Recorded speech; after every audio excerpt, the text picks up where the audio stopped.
اعوذ باللہ من الشیطان الرجیم بسم اللہ الرحمن الرحیم السلام علیکم ورحمۃ اللہ وبرکاتہ۔ ویورز، آج ہم قرآن پاک کی تفسیر کا باقاعدہ آغاز کرنے لگے ہیں۔ اللہ تبارک و تعالیٰ سے دعا ہے کہ اللہ تبارک و تعالیٰ مجھے سمجھانے اور آپ کو سمجھنے کی توفیق عطا فرمائے۔ قرآن پاک کی تفسیر کا باقاعدہ آغاز کرنے سے پہلے ضروری ہے کہ اس کے چند اہم پہلوؤں پر نظر ثانی کی جائے۔ قرآن پاک اللہ تبارک و تعالیٰ نے وحی کے ذریعے نازل فرمایا۔ تو سب سے پہلے ہم دیکھتے ہیں کہ وحی کیا ہے اور وحی کا معنی کیا ہے۔ وحی کا معنی ہے کسی کی طرف اشارہ کرنا، لکھنا یا الہام فرمانا یا کلام خفی پر وحی کرنا۔ اس کا مطلب یہ ہے کہ اللہ تبارک و تعالیٰ نے نبی پاک صلی اللہ علیہ وسلم سے کلام کیا، اور کلام کے مختلف طریقے تھے۔ اللہ تبارک و تعالیٰ نے کلام فرشتے کے ذریعے بھی کیا۔ اللہ تبارک و تعالیٰ نے نبی پاک صلی اللہ علیہ وسلم کے دل میں الہام بھی فرمایا اور نبی پاک صلی اللہ علیہ وسلم کی طرف اشارہ بھی کیا۔ اللہ تبارک و تعالیٰ وحی کا ذکر قرآن پاک میں بھی فرماتے ہیں، اور سورۃ شورى میں ذکر ہے کہ کوئی بشر اس لائق نہیں کہ اللہ اس سے کلام کرے مگر وحی سے یا پردے کے پیچھے سے یا کوئی فرشتہ بھیج کے اور اس کے حکم سے وہ پہنچائے جو اللہ چاہے۔ تو اس کا مطلب یہ ہے کہ وحی کا ذکر اللہ تبارک و تعالیٰ نے قرآن پاک میں بھی فرمایا، اور وحی کا جو معنی لغوی اور اصطلاحی معنی ہے وہ اسی آیت میں بیان فرمایا ہے کہ وحی وہی ہے جو پردے کے پیچھے سے کی جائے، کوئی فرشتہ بھیج دیا جائے یا الہام کر دیا جائے۔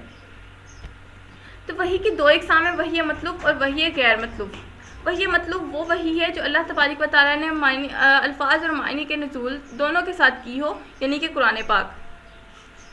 اور وحی غیر مطلوب وہ وحی ہے جس کا صرف اللہ تبارک و تعالیٰ نے الفاظ بتائے ہوں یا اشارہ دیا ہو، اور اس کا جو بیان ہے، مفہوم اور تفسیر نبی پاک صلی اللہ علیہ وسلم کے زبان سے نکلی ہو، اس کو احادیث کہتے ہیں۔ وحی مطلوب اور وحی غیر مطلوب۔ وحی مطلوب قرآن پاک اور وحی غیر مطلوب احادیث۔ تو اللہ تبارک و تعالیٰ نے قرآن کا بھی ذکر اسی کتاب کے اندر، قرآن پاک کے اندر کیا ہے۔ لفظ قرآن تقریباً 58 مرتبہ اس قرآن پاک کے اندر استعمال ہوا ہے، یعنی کہ اس کتاب کا جو نام قرآن مجید ہے یہ بھی قرآن کے اندر ہی آیا ہے، تقریباً 58 مرتبہ استعمال ہوا ہے۔ تو ویورز، اب ہم آتے ہیں قرآن پاک کی تفسیر کی طرف۔ قرآن پاک کی سب سے پہلی سورہ سورۃ فاتحہ اور سب سے آخری سورہ سورۃ الناس ہے۔ سورۃ فاتحہ، اعوذ باللہ من الشیطان الرجیم بسم اللہ الرحمن الرحیم الحمدللہ رب العالمین الرحمن الرحیم مالک یوم الدین ایاک نعبد و ایاک نستعین اہدنا الصراط المستقیم صراط الذین انعمت علیہم غیر المغضوب علیہم ولا الضالین۔ الحمدللہ رب العالمین، تمام تعریفیں اللہ ہی کے لیے ہیں جو تمام جہانوں کا پروردگار ہے۔ الرحمن الرحیم، جو نہایت رحم کرنے والا مہربان ہے۔ مالک یوم الدین، آخرت کے دن کا مالک ہے۔ ایاک نعبد و ایاک نستعین، ہم تیری ہی عبادت کرتے ہیں، تجھ سے ہی مدد مانگتے ہیں۔ اہدنا الصراط المستقیم، ہم کو سیدھے رستے پر چلا۔ صراط الذین انعمت علیہم، ان لوگوں کا رستہ جن پر تو نے انعام فرمایا۔ غیر المغضوب، نہ کہ ان لوگوں کا راستہ جن پر علیہم ولا الضالین، جن پر غضب ہوا، اور نہ ان کا جو گمراہ ہوئے۔ تو اس کے اندر اللہ تبارک و تعالیٰ کی حمد و ثنا بیان کی جا رہی ہے۔ اللہ تبارک و تعالیٰ کے وحدہ لا شریک ہونے کا ذکر ہے۔ الحمدللہ رب العالمین الرحمن الرحیم مالک یوم الدین ایاک نعبد و ایاک نستعین، یعنی کہ تمام تعریفیں اللہ ہی کے لیے ہیں جو تمام جہانوں کا پروردگار ہے، اور وہ نہایت رحم کرنے والا مہربان ہے، اور آخرت کے دن کا بھی مالک ہے، یعنی کہ اس دنیا میں حضرت آدم علیہ السلام سے لے کے روز قیامت تک جو کچھ بھی ہوگا اس سب کا مالک صرف اللہ تبارک و تعالیٰ ہے، اور وہی وحدہ لا شریک ذات ہے۔ ایاک نعبد و ایاک نستعین، ہم دنیا میں صرف اسی کی ہی عبادت کرتے ہیں اور اسی سے ہی مدد مانگتے ہیں۔ اہدنا الصراط المستقیم، یعنی کہ ہمیں سیدھا راستہ دکھا۔ صراط الذین انعمت علیہم، ان لوگوں کا راستہ دکھا جن پر تو نے انعام کیا۔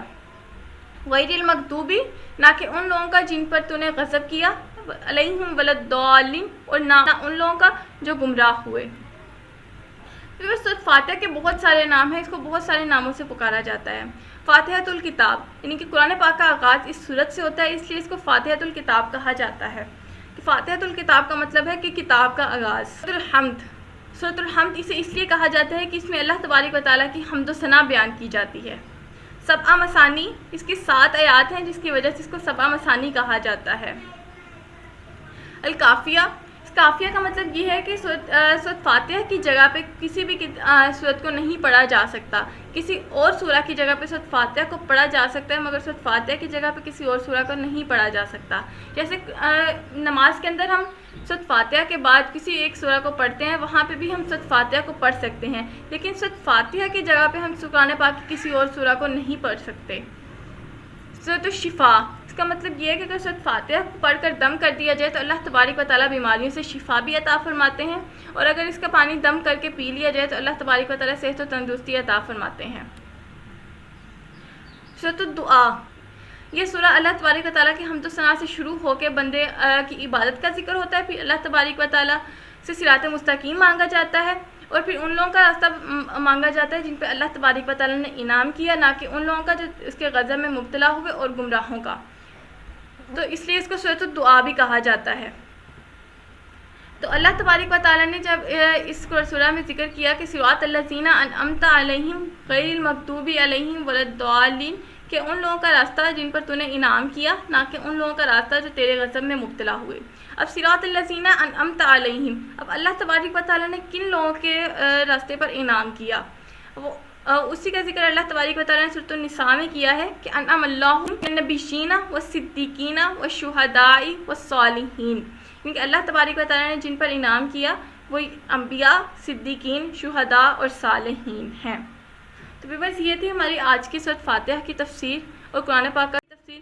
انشاءاللہ ہم اپنی سورۃ بقرہ کا آغاز کریں گے۔ وما علینا الا البلاغ المبین۔